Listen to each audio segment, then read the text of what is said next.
लोग कहते हैं कि खाली हाथ आए थे खाली हाथ जाओगे, गलत बोलते हैं। लोग भले खाली हाथ आते हैं लेकिन जब जाते हैं तो अपने साथ कुछ संस्कार, कुछ यादें छोड़ जाते हैं। एपीजे अब्दुल कलाम खाली हाथ तो आए थे, क्या खाली हाथ गए? हमारे जितने देश के लोग हैं उन देशवासियों के लिए एक प्रेरणा के स्रोत बन गए हैं। लेकिन अगर आप खाली हाथ आते हैं और खाली हाथ चले जाते हैं तो आपका पुरुष योनि में जन्म लेने का कोई अर्थ ही नहीं बना। अपनी मंजिल को भुलाकर जिया तो क्या जिया, है दम तुझ में तो उसे पाकर दिखा। लिख दे खून से अपनी कामयाबी की कहानी और बोल उस किस्मत को कि है दम तो मिटा के दिखा। इसलिए कभी किस्मत को मत कोसिएगा, अपने हौसले से अपनी कहानी लिखिएगा। पसीने की स्याही से जो लिखते हैं अपने हौसले के इरादे, उनके मुकद्दर के पन्ने कभी कोरे नहीं होते। पैसा और समय में तालमेल बिठाना बहुत जरूरी होता है। पैसा कहता है कि तू कुछ करेगा तो हम आएंगे, जबकि लोग गलती करते हैं। लोग कहते हैं कि पैसा आएगा तब हम कुछ करेंगे, ऐसा नहीं है। पैसा कहता है कि तू मुझे आज बचा ले, मैं कल तुझे बचा लूंगा। पैसा बेशक भगवान नहीं है और ना ये आपके साथ ऊपर तक जाएगा, लेकिन पैसा जब तक आपके साथ है ना तब तक आपको नीचे गिरने नहीं देगा।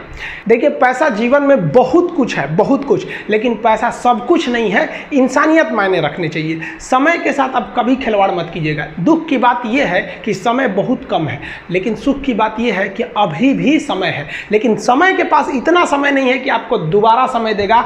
वक्त नहीं लगाइए आपको यह निर्धारित करने में कि क्या करना है, वरना वक्त निर्धारित कर देगा आपका क्या करना है। जीवन में ना अपने अंदर से अहंकार बिल्कुल निकाल दीजिएगा। अहंकार बहुत ही खराब चीज है। कहते हैं कि अहंकार में इंसान को इंसान नहीं दिखता, छत पे चढ़ जाओ तो खुद का मकान नहीं दिखता।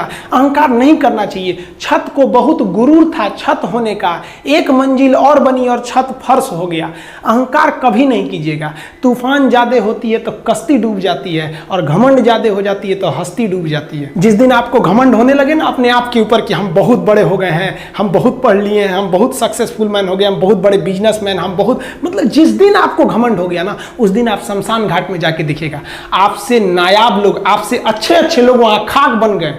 दुनिया में ना किसी से जलन नहीं रखनी चाहिए। देखिए, माचिस जो होता है ना दूसरे को जला देता है, लेकिन कभी माचिस को देखें वो खुद को भी जला लेता है। अतः अगर आप दूसरे की बुराई करेंगे, दूसरे के पीछे रहेंगे ना, तो इसमें आपका लॉस होगा। और अगर आपकी कोई बुराई कर रहा है ना तो आपको खुश होना चाहिए कि आप आगे बढ़ रहे हैं। बुराई उसी का लोग करते हैं जो आगे बढ़ रहा होता है। जो पहले गिरा हुआ है उसकी लोग क्या बुराई करेंगे। और जब भी आपकी कोई बुराई करे तो आप उसे सहज स्वीकार करें, और आप उसे प्रूव मत कीजिए कि हम ये नहीं हैं। हम लोग गलती क्या करते हैं स्टूडेंट लोग, कि प्रूव करने लगते हैं। नहीं, आपको अपने आप को इंप्रूव करना है। अगर कोई गलती हो गई है, आपको कोई बुराई कर रहा है, तो आप उसको सहज स्वीकार कीजिए। जिस दिन आपके अंदर अपनी बुराई सुनने की क्षमता आ गई, यकीन मानिए आप सफलता के दहलीज पे अपनी पहली कदम रख दिए उसी दिन। लोहा जो होता है ना उसे कोई नहीं तोड़ सकता है, लेकिन उसी लोहे के अंदर का जो जंग लग जाता है ना, धीरे धीरे दीमक की तरह उस लोहे को खदड़